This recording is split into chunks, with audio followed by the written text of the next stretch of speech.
You were against same-sex marriage. Now you're for it. You defended President Obama's immigration policies. Now you say they're too harsh.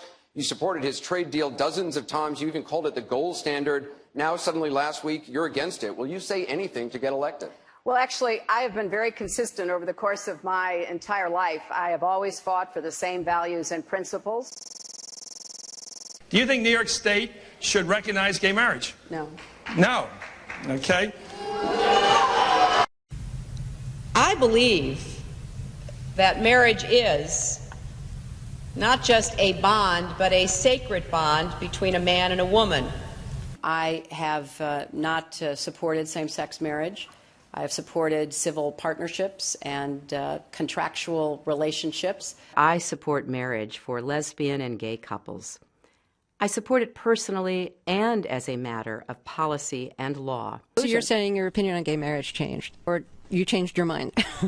I have to say, I think you are being very persistent, but you are playing with my words and playing with what is such an I'm just trying to clarify issue. So I can understand. No, I don't think you are trying to clarify. I think you're trying to say that, I used to be opposed and now I'm in favor and I did it for political reasons, and that's just flat wrong. So let me just state what I feel like you are implying and repudiate it.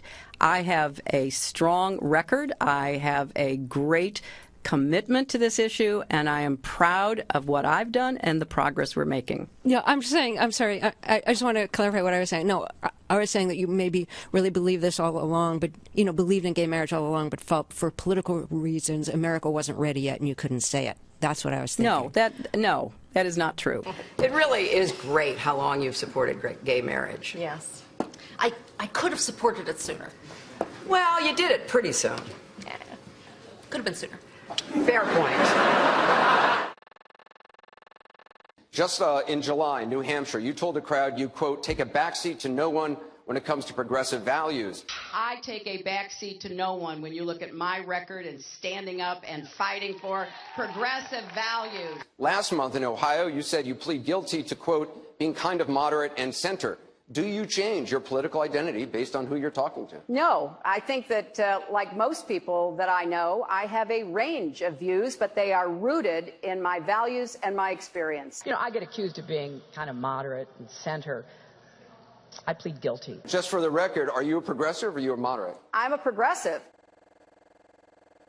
Going through the emails, there were over 60,000 in total sent and received. About half were work-related and went to the State Department, and about half were personal, that were not in any way related to my work. When you speak to the public, you say, I turned over everything. That's, for the most part, a direct quote. When you talk to the public, you say, I turned over everything. 90 to 95% of my work-related emails were in the state system. If they wanted to see them, they would certainly have been able to do so. You know what? That is maybe the 10th time you have cited that figure today. It is. And I have not heard anyone other than you ever cite that figure. Who told you that 90 to 95% of your emails were in the State Department system? Who told you that? We learned that from the State Department in their analysis of the emails that were already on the system. The Inspector General report found that less than 1% of State Department emails, record emails, were captured. So they give a number of less than 1%, and you give a number of 90%. I have absolute confidence that everything that could be in any way connected to work is now in the possession of the State Department. This pile represents the emails that you sent or received about Libya in 2011, from February through December of 2011. This pile represents the emails you sent or received from early 2012 until the day of the attack.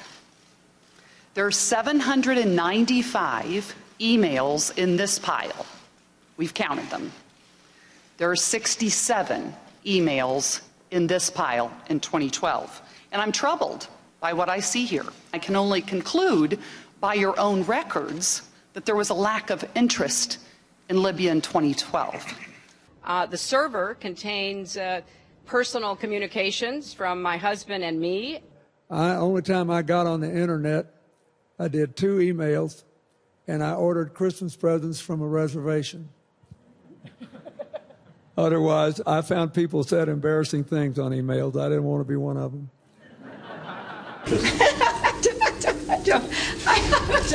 I mean, and how many angels dance on the head of a pin? I have really nothing to. I mean, how do you answer that? I represented Wall Street as a senator from New York, and I went to Wall Street in December of 2007, before the big crash that we had, and I basically said, cut it out. Quit foreclosing on homes. Quit engaging in these kinds of speculative behaviors. Now, who's exactly to blame for the housing crisis? I think there's plenty of blame to go around. Home buyers who paid extra fees to avoid documenting their income should have known they were getting in over their heads. Of course, we have to deal with the problem that the banks are still too big to fail. We can never let the American taxpayer and middle-class families ever have to bail out the kind of speculative behavior that we saw. But we also have to worry about some of the other players. AIG, a big insurance company, Lehman Brothers, an investment bank.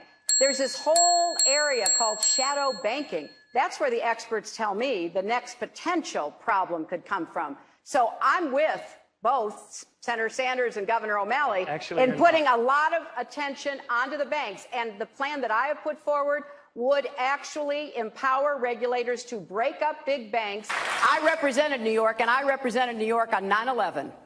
When we were attacked, where were we attacked? We were attacked in downtown Manhattan, where Wall Street is. I did spend a whole lot of time and effort helping them rebuild. That was good for New York, it was good for the economy, and it was a way to rebuke the terrorists who had attacked our country. 9/11 was bad. I agree with that.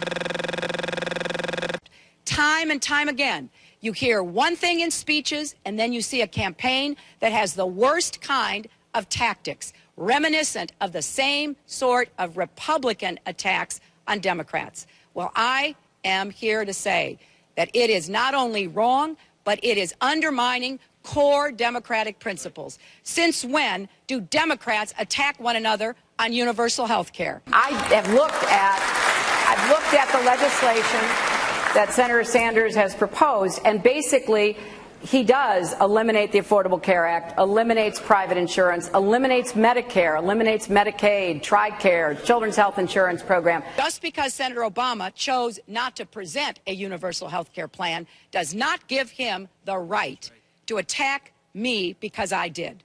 So let's have a real campaign. Enough with the speeches and the big rallies and then using tactics that are right out of Karl Rove's playbook. This is wrong, and every Democrat should be outraged. The Democratic Party in the United States worked since Harry Truman to get the Affordable Care Act passed. So shame on you, Barack Obama. It is time you ran a campaign consistent with your messages in public. Hillary Clinton's attempt to tout her foreign policy experience hounded her again on the campaign trail today.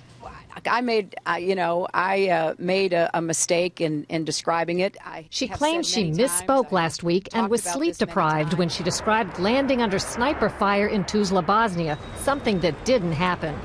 But CBS News has found several times in the past few months when Senator Clinton used the Bosnia trip to try to show her international experience. December in Iowa. We landed in one of those corkscrew landings and ran out because they said there might be sniper fire. I don't remember anybody offering me tea on the tarmac when that was happening. Then in February, the welcoming ceremony had to be moved inside because of sniper fire. And last week. I remember landing under sniper fire. We basically were told to run to our cars. Now that is what happened. Differing accounts of your trip to Bosnia, and I'm wondering if you can clarify. I know you recall, ducking under sniper fire, and Sinbad in his account, who was on the trip, he said that the most dangerous part was remembering where he was going to eat next. He's a comedian, Jeff. He's a comedian. So you actually recall, hearing gunfire, and were you when we were flying into Bosnia, we came in a evasive maneuver. There was no greeting ceremony, and we basically were told to run to our cars. Now, that is what happened. After CBS News video showed what really happened when she landed and greeted officials, Senator Clinton maintained there were risks, but explained to the Philadelphia Daily News why she was seen on the Bosnian tarmac greeting a young child if it was really so dangerous. I was also told that the greeting ceremony had been moved away from the tarmac, but that there was this 8-year-old girl, and I said, well, I can't rush by her. I've got to at least greet her. So I greeted her, I took her stuff, and I left. Now that's my memory of it. Good to see you. Once again, her memory doesn't match our videotape. She and her daughter Chelsea lingered on the tarmac to greet U.S. military officials, took photos. There was the group of 7th graders on the tarmac, too. And then Senator Clinton walked to the armored vehicle where she did eventually duck and enter. It was one of the highlights of President Clinton's first term, passage of the North American Free Trade Agreement, also known as NAFTA. Critics blame NAFTA for the loss of manufacturing jobs in industrial states, including Ohio and Pennsylvania. Hillary Clinton helped get NAFTA approved. She held at least 5 meetings to strategize about how to win congressional approval. She helped the White House block opposition from labor and environmental groups, and she was the featured speaker at a crucial meeting. Participants in that event said, quote, her remarks were totally pro-NAFTA. There was no equivocation for her support for NAFTA at the time. You know, I have been a critic of NAFTA from the very beginning.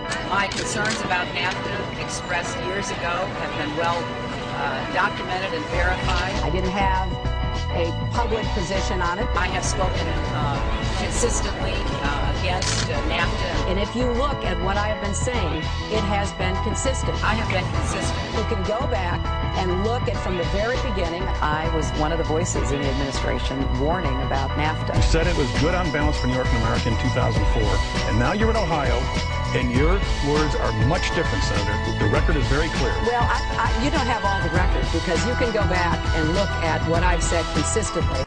Oh, I think that everybody is in favor of free and fair trade, and I think that NAFTA is proving its worth. I think on balance, NAFTA has been good for New York and America. Was NAFTA a mistake? NAFTA was a mistake to the extent that it did not deliver on what we had hoped it would. Your opponents are saying that that's really part of a larger pattern with you, that you often avoid taking firm positions on controversial issues.